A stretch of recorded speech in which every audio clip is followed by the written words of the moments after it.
themselves to speak peaceably to him. Then Joseph had a dream.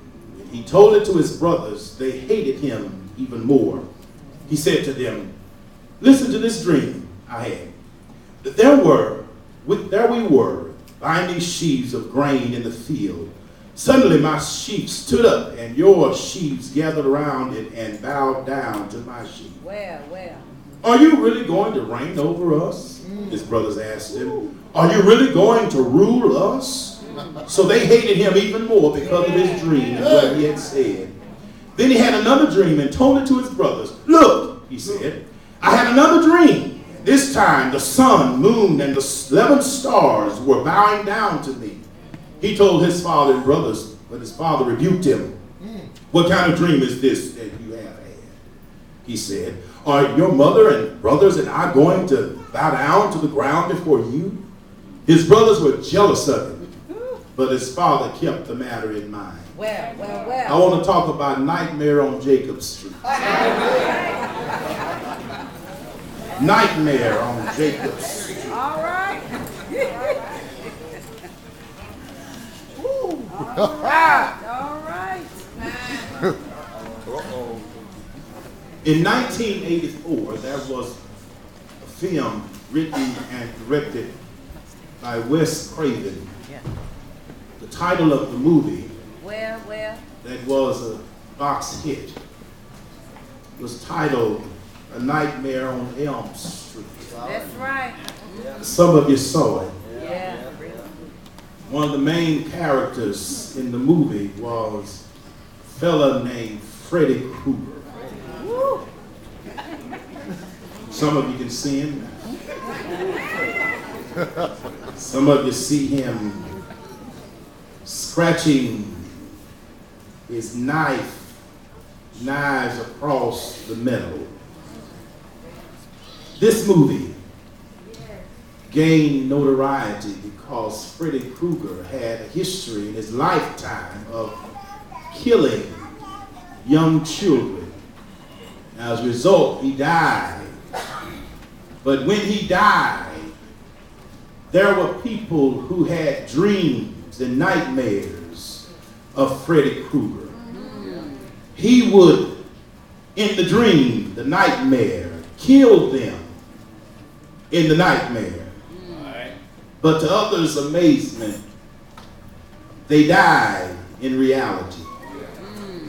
Nightmare has been defined as this terrifying dream that a dreamer has that causes the dreamer to be helpless, causes the dreamer to have emotions of sorrow and anxiety. Yes, sir. The nightmare has not only been defined as a terrifying dream that a dreamer has that leaves him helpless, hopeless, and in sorrow, but it's also, a nightmare is also a terrifying context and terrifying situation in a person's life. That you can be wide awake and live in a nightmare. Somebody, it may not be on Jacob's Street, but on your street, you're in a nightmare right now. You're struggling within yourself. "Lord, I need to wake up. I need to get up out of this. This is terrible what I'm going through. You don't understand, brother preacher. I'm coming to church on Sundays. Yes, I am. You see me dropping tears from my face. You see a lot of things happening, but preacher, I'm having a nightmare. I'm walking in a nightmare. In fact, I am a living nightmare every day of my life." Goal today is to see how we can help somebody wake up from some nightmares. But before you wake up, there are some things we got to look at in the text that's going to help us to see why there was a nightmare on Jacob's Street. You know, Jacob had a brother whose name was Esau. He had a twin brother. He had a twin. Their parents' name were Isaac. Their mother's name was Rebecca. When they were in the mother's womb, they struggled. In the mother's womb. issues. They grew up. Jacob got his birthright, stole his brother's birthright, bought him out, sold him out. Then had his daddy to bless him instead of his brother, tricked him. Daddy was blind. Isaac was blind, and Jacob and his mother got together and plotted and schemed. And tricked the daddy into thinking that it was the elder son. And when Esau found out, Jacob had to get out of there. Got on the run from his brother because Esau was going to get it. While he was traveling, he ended up calling his mother's direction near his mother's family's land. He was there at a well, and while he was at this well, Jacob looked around and there was a lady. Her name was Rachel.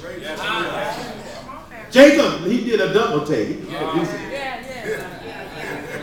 Got about all the sheep, forgot about all the lamb. Well. Looking out, this was Rachel.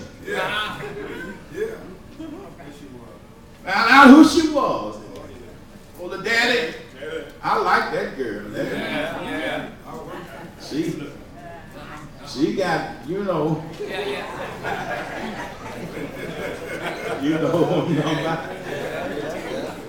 Rachel, Rachel's daddy said, listen, you can have her. You got to work for 7 years, you got to work. And then you still can't have her. Where I'm from, you got to marry the oldest one off first. Well. Got hitched up with Leah. The other daughters now. Yes, sir. Said, I work for Rachel. She worked it. I can work 7 years. It seemed like one day for Rachel. So I'll work overtime for Rachel. I'll put in some overtime for Rachel.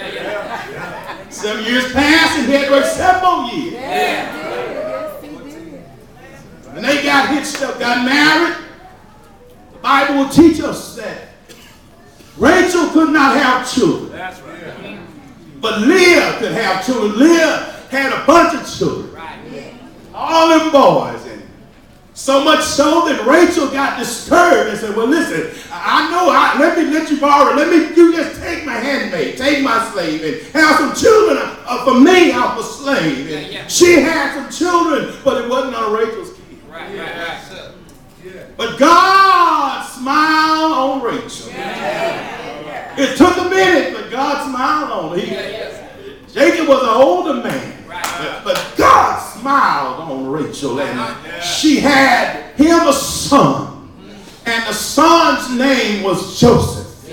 She later had another boy in her dying hour and named him Benjamin, but Joseph was his boy. When he walked around town, he had all the other boys. He had Reuben, he had Simeon, he had Dan, he had Naphtali, he had all those boys. But when it came to Joseph, the text teaches us that he lived in the land where his father stayed, the land of Canaan. Him and his boys, they had some land and they herded sheep. And it was at 17 years of age that his boy Joseph tended sheep with his brothers. They worked in the fields, and it was a point that something had gone on. We don't know what this is. The text doesn't declare to us what it was, but it was something that was bad enough for Joseph to go back home and tell it. I don't know if you know anybody in your family. There's some you know will tell it.